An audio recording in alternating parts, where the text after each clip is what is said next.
Sampurasun Kasadena. Kesempatan ini saya ingin coba bahas tentang marak atau banyak sekali yang masih mengatakan tentang Satria Beninget palsu, Ratu Adil palsu, Bocah Angon palsu. Mungkin ketika kita melihat sesuatu tentang Satria Beninget ini, ada yang palsu atau yang asli. Kalau menurut saya tidak ada yang palsu, tapi semuanya itu asli atau nyata, tidak ada yang palsu. Mungkin pemahaman dalam konteks Satria Beninget itu merujuk pada sosok, yaitu tentang seseorang yang kelak akan menjadikan Nusantara ini mercusuar dunia. Tonton pembahasan selengkapnya sampai selesai.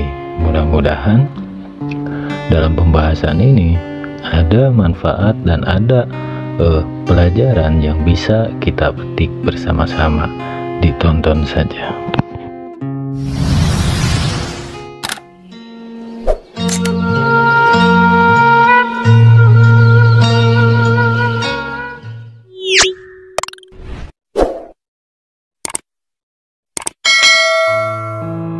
Ketika membahas tentang Satria Beninget palsu, Satria Beninget asli, original, terus Ratu Adil KW. Kalau menurut saya, jika ada yang berucap atau mengatakan asli atau palsu, menurut saya mungkin kurang tepat, karena tidak ada yang palsu atau tidak ada yang KW, semuanya asli. Itu tergantung pemahaman kita masing-masing. Ketika seseorang menganggap dirinya sebagai seorang kesatria, mungkin tidak akan mengatakan bahwa seseorang itu atau yang disebut Satria Beninget itu yang KW, yang palsu. Padahal tidak ada asli atau palsu, semuanya sama.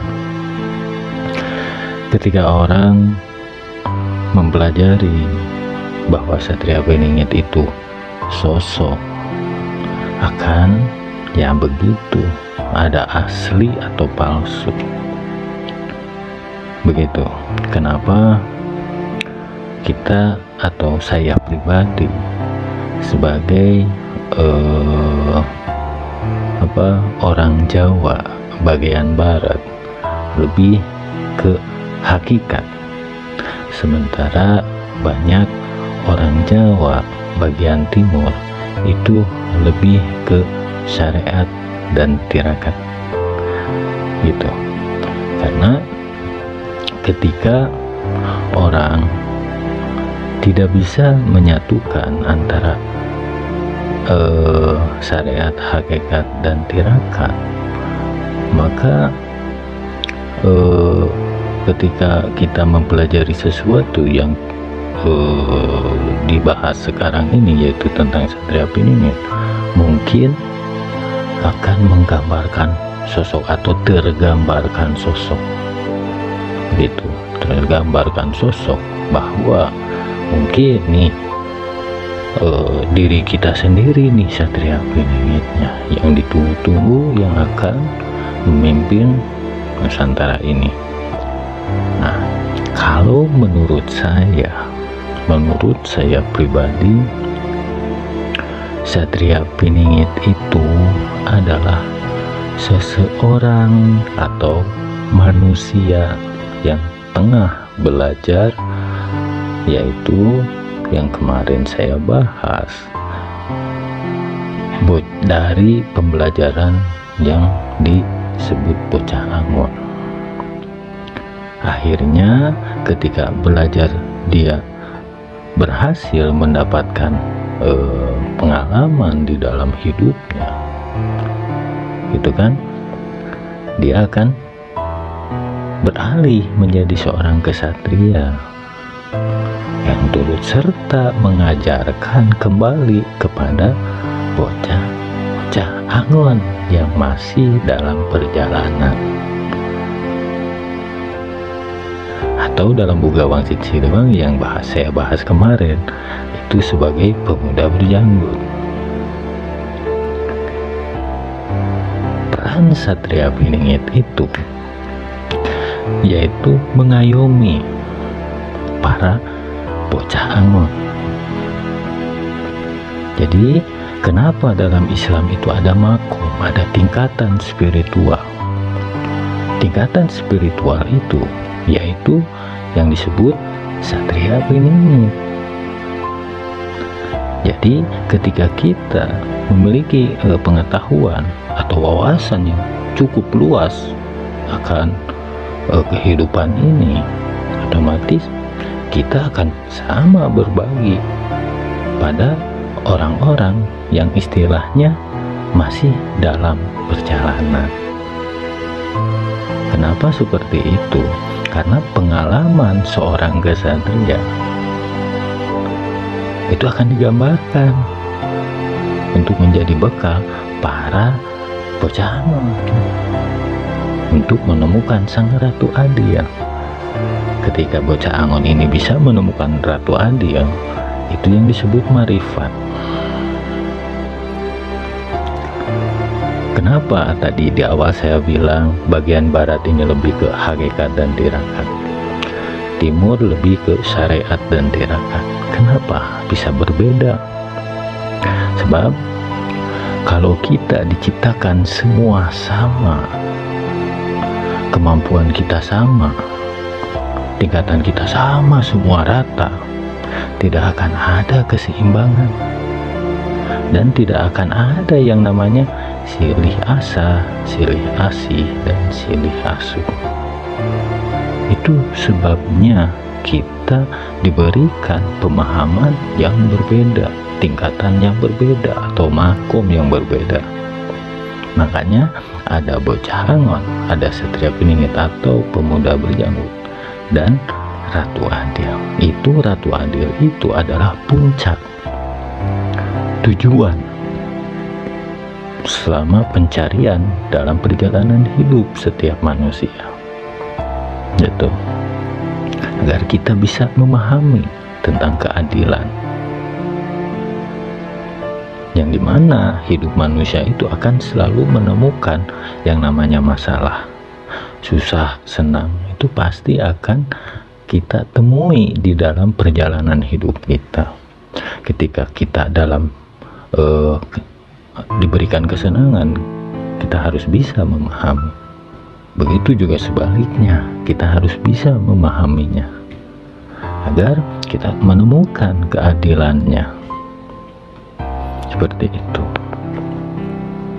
Nah, dalam pembahasan ini yang disebut KW atau palsu, kalau menurut saya mungkin pemahaman saja yang menurut saya lebih ke sosok. Ketika pemahaman tentang Satria Piningit ini melihat bahwa itu sosok, maka akan timbul bahasa yang dibilang palsu, KW.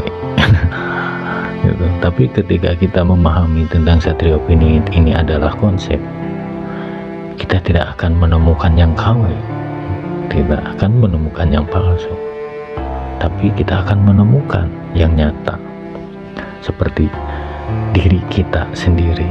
Kenapa banyak orang yang memiliki ciri-ciri yang sama dengan Satria Piningit atau Imam Mahdi?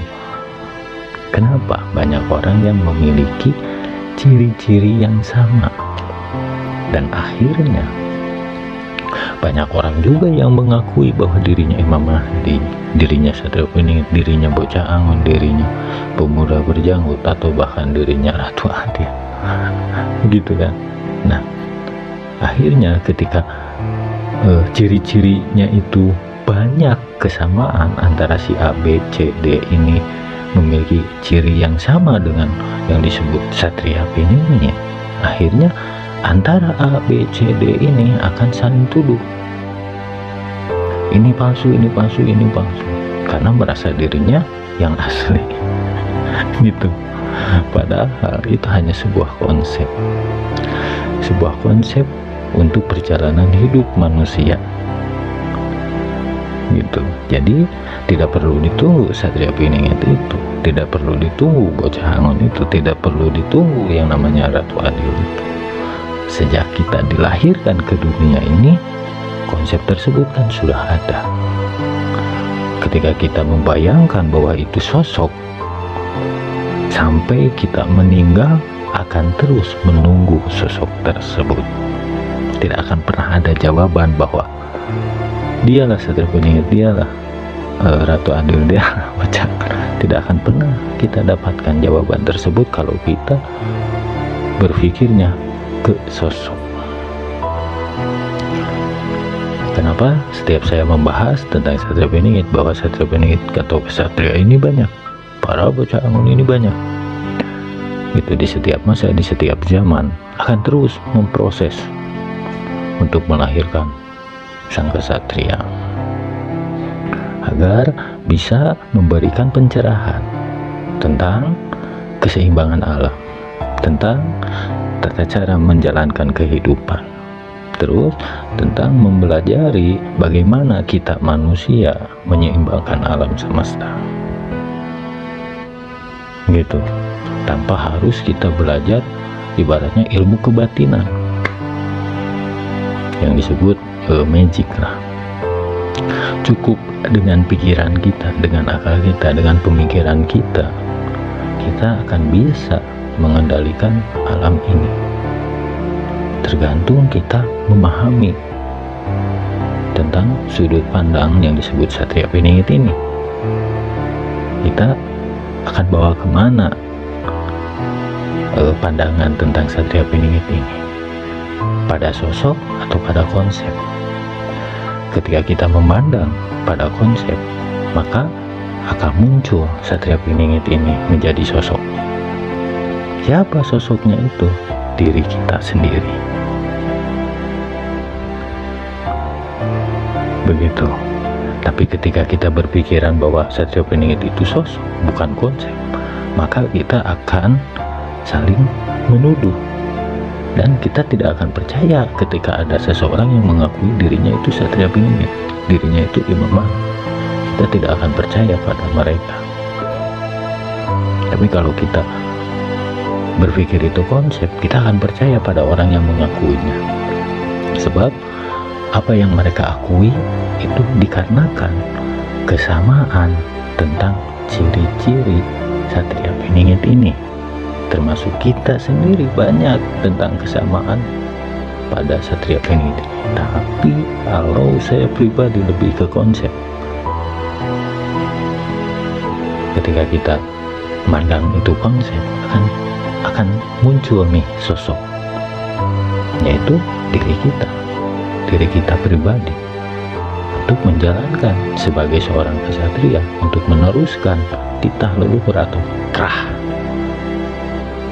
leluhur, agar kita bisa menjalankannya di zaman kita sekarang. Itu menuju mercusuar dunia, bukan hal yang sifatnya goib, yang ditunggu-tunggu dan menunggu. Satria Piningit itu bukan yang mau ditunggu, gitu. Tapi Satria Piningit itu harus dijalankan. Sama halnya seperti kitab suci, bukan hanya sekedar dibaca, tapi harus dijalankan, gitu. Konsep. Jadi ketika kita melihat atau mendengar atau menonton konten-konten tentang Satria Piningit palsu itu mungkin pemahamannya ke sosok bukan ke konsep. Makanya ada paham tuh yang berbeda antara konsep dan sosok seperti itu. Mudah-mudahan bisa difahami dan dimengerti maksud dalam konten ini. Sekian pembahasan kali ini. Wassalamualaikum warahmatullahi wabarakatuh.